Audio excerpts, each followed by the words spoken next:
Assalamualaikum warahmatullahi wabarakatuh. Halo, apa kabar pemirsa Silampari TV? Senang dan ketemu lagi sama aku di Silampari Sepekan, Minggu 28 November 2021. Banyak berita-berita padat nak kami injuk ke sampai pemirsa selama satu minggu kak. Bersama aku mengedi Kak Silampari Sepekan selengkap.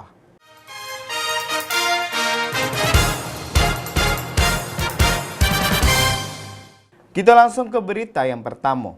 Petani ini nekat membobol warung milik Suwarti, warga Dusun Limo, Desa Sri Mulyo, Kecamatan Suku Tengah Lakitan, Ulu Trawas. Mirisnya pas aksinya ini Iin idak dewean, melainkan sama dua bininya dan siko anaknya yang masih berumur 19 tahun. Ada-ada saja dilakukan Oktaveri alias Iin, warga Kelurahan Sumberharta, Kecamatan Sumberharta, Kabupaten Musirawas. Nekat membobol warung milik Suwarti, warga Dusun 5, Desa Sri Mulyo, Kecamatan Suku Tengah Lakitan, Ulu Trawas.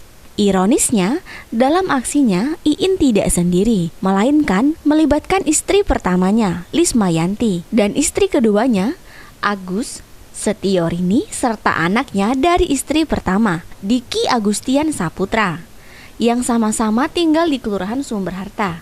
Belakangan, aksi pembobolan dari tersangka sekeluarga diketahui aparat yang berwajib. Akibatnya, tersangka Iin berikut dua istri dan anaknya diringkus tim Landak Satreskrim Polres Mura saat mereka sedang berada di rumahnya Kamis 19 November 2021 sekitar pukul 17.00 waktu Indonesia bagian Barat.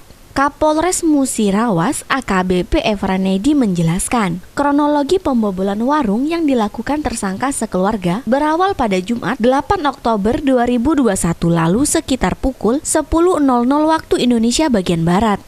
Tersangka Iin dibantu kedua istri dan anaknya membobol warung di rumah korban. Dan dalam aksinya, tersangka sekeluarga berhasil membawa isi warung berupa 2 pek rokok jarum, 3 bal roti gabing, sedus mie instan. Selain itu, mereka juga berhasil mengambil HP Android merek Vivo dan tabung LPG 3 kilo, serta uang tunai sebanyak 4 juta rupiah. Yang dilakukan oleh satu keluarga, ya. Satu keluarga, ya, suami, berikut anaknya, berikut dua istri beliau, ya, yang tersangka ini, ya, kepala keluarga ini. Jadi ini satu keluarga, mereka kompak untuk melakukan pencurian dengan modus operandi, ya, menggunakan alat untuk mencungkil warung, ya. Sasarannya warung-warung, dan rumah kosong. Ya. Dari hasil kejahatan tersebut, mereka memperoleh beberapa barang yang memiliki nilai jual, ya, untuk kehidupan mereka. Yang seperti rekan-rekan lihat, ini adalah tabung LPG, ya, kemudian juga handphone dan laptop. Sementara itu, Kasat Reskrim Polres Musirawas AKP Dedi Rahmat Hidayat mengatakan, atas kejadian itu, korban mengalami kerugian sekitar 8 juta rupiah dan melaporkan pembobolan warungnya ke aparat kepolisian. Dan menerima laporan itu, tim Landak Satreskrim Polres Musirawas berkoordinasi dengan unit Reskrim Polsek Terawas dan unit Reskrim Polsek Tugu Mulyo untuk melakukan penyidikan. Alhasil, dari penyidikan yang dilakukan polisi mengantongi identitas para tersangka. Dan pada Jumat 19 November, polisi mendapat informasi keberadaan para tersangka yang sedang berada di rumahnya. Gerak cepat, tim Landak Satreskrim Polres Musirawas langsung melakukan penggerebekan di rumah para tersangka di Kelurahan Sumberharta. Informasi lain menyebutkan, komplotan suami istri ini diduga melakukan tindak kejahatan di TKP lainnya. Anaknya inisial R, untuk yang istri tua inisial L, dan yang muda A. Jadi untuk modus sendiri, rekan-rekan, hasil penyelidikan oleh tim Landak Satreskrim Polres Musirawas, pada saat dilakukan penyelidikan, kami menginterogasi, yaitu CB atau modus yang dilakukan oleh pelaku. Setelah diketahui modus dari pelaku, kami mengecek apakah ada tahanan atau mantan napi yang keluar yang baru-baru keluar. Setelah dapat informasi, baru kami cek bahwa memang ada mantan napi yang baru keluar dari lapas. Dengan modus kami pelajari sama, menggunakan ibu-ibu membawa anak untuk pengalihan kepada korban, baik itu pengecekan rumah kosong. Nah, setelah itu si bapak dan anak masuk melalui pintu belakang atau tempat-tempat yang bisa mereka masukin. Termasuk yang istri muda mengetahui kejadian itu, baik menerima hasil dari kejahatan. Tim Liputan Silampari TV melaporkan. Pemusnahan barang bukti narkoba dari hasil ungkap kasus 13 bungkus sabu seberat 13.700 gram dan 2.200 butir pil ekstasi berwarna hijau dilakukan dengan cara unik. BB itu dimasukkan ke dalam 2 unit mesin cuci. Sat Narkoba Polres Lubuk Linggau laksanakan kegiatan pemusnahan barang bukti narkoba jenis sabu-sabu dan pil ekstasi. Dari hasil ungkap kasus pada Selasa 9 November 2021 sekitar pukul 18.30 WIB, pemusnahan barang bukti tersebut dihadiri langsung oleh Wakil Wali Kota Lubuk Linggau Haji Sulaiman Kohar beserta rombongan. Selain itu, untuk pemusnahan kali ini cukup berbeda karena sebelumnya jika pemusnahan barang bukti narkoba dengan cara di blender, kali ini langsung menggunakan 2 mesin cuci, lalu langsung dibuang ke got dan septic tank, di mana kita ketahui narkoba tersebut adalah milik dari bandar narkoba berinisial NR, dengan barang bukti 13 bungkus sabu dengan berat 13,700 gram. Selain itu, ada juga 2.200 butir pil ekstasi berwarna hijau dan ada bubuk amfetamin seberat 1 kilo dan 6 ons. Dan penangkapan sendiri ini berawal dari informasi masyarakat ada transaksi narkoba. Kemudian dilakukan penyelidikan dan diketahui seperti rekan-rekan lihat. Petugas berhasil mengamankan pelaku. Selain itu, penyelidikan beberapa kali dan berhasil dengan TKP di Jalan Depati Said, depan Makam Pahlawan Kota Lubuk Linggau. Dan penangkapan pelaku sendiri, pelaku ditangkap saat dia sedang berada di rumahnya. Kapolres Lubuk Linggau AKBP Nuryono mengatakan untuk pemusnahan barang bukti kali ini, sebelumnya kita sudah lakukan pemeriksaan di laboratorium forensik Polda Sumsel dan memang benar barang tersebut mengandung metamfetamin. Selain itu, untuk barang bukti di persidangan sudah kita sisihkan dan sisanya kita musnahkan hari ini menggunakan mesin cuci. Kita laksanakan kaitannya dengan pengungkapan kasus yang beberapa minggu yang lalu kita sampaikan ya. Jadi hari ini kita musnahkan barang buktinya setelah melalui proses pemeriksaan di laboratorium forensik dan benar dinyatakan itu mengandung amfetamin ya, sehingga hari ini untuk dengan penyidikan kita musnahkan barang bukti. Tentunya sudah kita sisihkan untuk nanti bukti di persidangan. Sementara itu, Wakil Wali Kota Lubuk Linggau Haji Sulaiman Kohar mengatakan dirinya sangat mengapresiasi kinerja dari Sat Narkoba Polres Lubuk Linggau karena telah berhasil mengungkap kasus peredaran narkoba sebesar ini, dan saya berharap agar masyarakat Kota Lubuk Linggau tidak terjerumus menggunakan barang haram narkoba. Jajaran berhasil mengungkap peredaran narkoba di Kota Lubuk Linggau, bagaimana kita saksikan kepastian barang bukti. Ini Polres jajaran sudah berhasil menyelamatkan barang bukti anak-anak muda dan diselamatkan dengan tertangkapnya ekstasi atau narkoba yang sudah kita musnahkan. Itu pemerintah, masyarakat memberikan penghargaan yang tinggi kepada Polres yang sudah berhasil mengungkap kasus ini. Dan mudah-mudahan ke depan terus bekerja keras bersama masyarakat di pemerintah Kota Lubuk Linggau untuk melakukan kalau ada pergerakan peredaran narkoba di Kota Lubuk Linggau yang kita lakukan. Rajab Silampari TV melaporkan.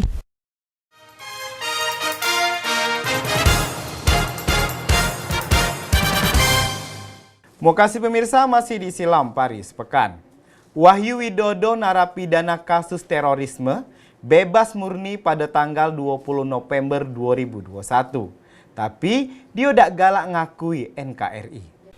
Terpidana kasus terorisme Wahyu Widodo bebas murni setelah menjalani hukuman sekitar 3 tahun dari masa hukuman 5 tahun penjara di Lembaga Permasyarakatan kelas 2A Kota Lubuk Linggau Rabu 24 November 2021. Akhir yang baik bagi orang yang bertakwa. Wahyu Widodo keluar dari lapas menggunakan celana dasar hitam, baju abu-abu, sandal coklat, peci warna hitam, dan membawa ransel hitam. Selama proses tersebut, Wahyu dikawal ketat Kepala PLP Lapas Kelas 2A Kota Lubuk Linggau, Dedi Kris Hartoni, dan Pamong Aan Agustoni. Di luar lapas, Wahyu sudah ditunggu 1 orang rekannya menggunakan sepeda motor. Setelah bersalaman dengan petugas lapas, Wahyu sempat berbicara kepada wartawan dan langsung naik ke atas sepeda motor. Informasi yang didapat Wahyu Widodo menjalani 3 tahun hukuman di Lapas Kelas 2A Kota Lubuk Linggau dari 5 tahun masa hukumannya. Wahyu Widodo ditahan sekitar 7 tahun dari 2016 dan putus perkaranya sekitar tahun 2017 dan dia pindahan dari Lapas Bogor. Dirinya menjalani hukuman di sini selama 3 tahun dan bebas murni. Widada bin Jumati, hukuman 5 tahun, masih radikal, tidak mengakui NKRI sebagai negara Indonesia. Jadi selama di sini dia tuh, saya selaku pamongnya tidak pernah ikut kegiatan yang lain. Kegiatan di masjid tidak ikut, sholat di kamar saja, tidak mau keluar.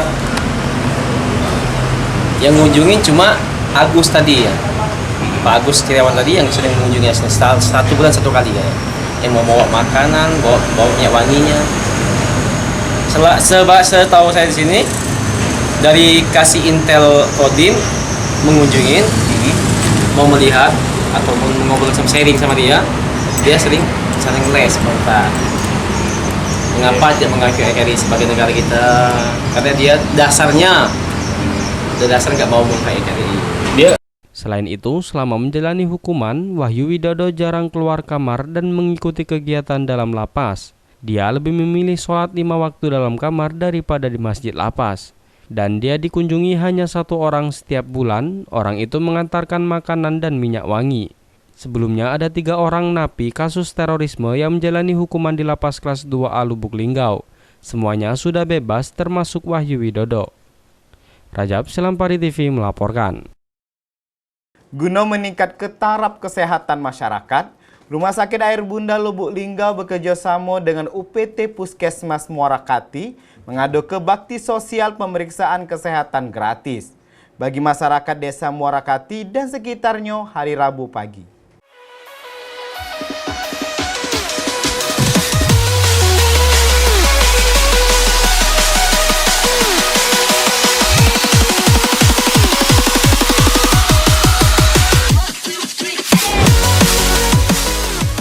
Rumah Sakit Air Bunda Kota Lubuk Linggau bekerjasama dengan UPT Puskesmas Muara Kati mengadakan bakti sosial pemeriksaan kesehatan gratis bagi masyarakat Desa Muara Kati dan sekitarnya. Pemeriksaan kesehatan yang difokuskan kepada ibu hamil dan lansia ini berlangsung sukses dan tentunya tetap mengedepankan protokol kesehatan COVID-19. Pemeriksaan kesehatan gratis kali ini meliputi pemeriksaan USG kehamilan oleh Dr. Wahyu Pranata, spesialis kandungan, USG abdomen oleh Dr. Ibrahim Muhammad, pemeriksaan kesehatan bersama Dr. Ari Sisworo SPPD, pemeriksaan mata, fisioterapi, dan konsultasi kesehatan lainnya. Direktur Rumah Sakit Air Bunda Dr. Sarah Aina Rahman menyampaikan, kegiatan ini dilaksanakan untuk mempermudah masyarakat Desa Muara Kati untuk memperoleh pemeriksaan kesehatan sehingga masyarakat yang kesulitan akses ke rumah sakit dapat terbantu. Kemudian berharap kegiatan ini memperoleh berkah dari Allah Subhanahu wa Ta'ala dan taraf kesehatan masyarakat terus meningkat. Jadi Rumah Sakit Air Bunda bekerja sama dengan Puskesmas Muara Kati mengadakan sejenis bakti sosial sehingga kalau misalnya ada yang jauh untuk memperoleh pemeriksaan kesehatan yang seperti USG dan lain-lainnya, insya Allah kami berusaha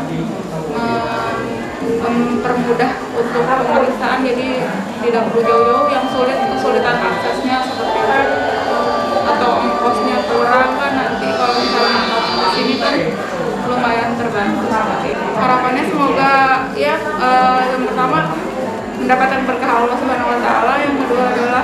untuk agar masyarakat di Tiang Bungut dan Muara Kati serta Musirawas pada umumnya bisa dengan mudah mendapatkan akses kesehatan sehingga taraf kesehatan masyarakatnya meningkat.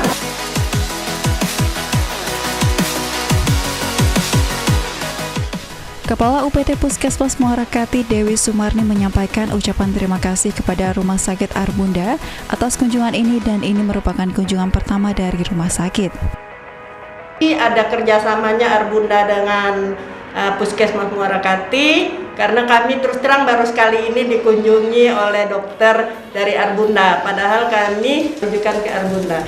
Jadi saya harap kedepannya kita bisa menjalin kerjasama antara Puskesmas Muara Kati dengan Arbunda melalui rujukan Secret ya.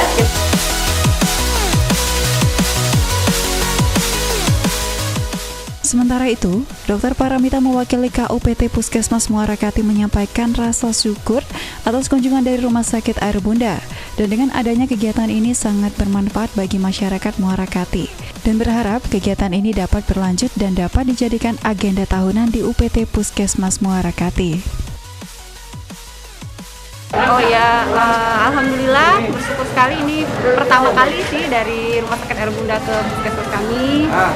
Kami menyambut baik. Alhamdulillah kegiatan ini insya Allah bermanfaat buat warga kami ya yang memang mungkin sebelumnya belum pernah mendapatkan pengobatan spesialis karena keterbatasannya. Jadi alhamdulillah hari ini bisa bertemu langsung dengan dokter spesialis dari Rumah Sakit Arbunda.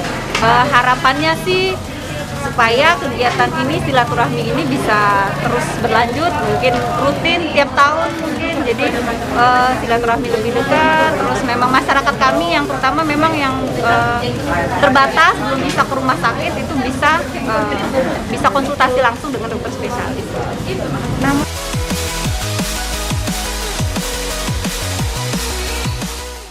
Dr. Sarah juga menyampaikan bahwa di Rumah Sakit Arbunda telah menerapkan metode ERAJ dalam proses persalinan, di mana dengan metode ini proses pemulihan akan berlangsung lebih cepat dan rasa nyeri dapat diminimalisir.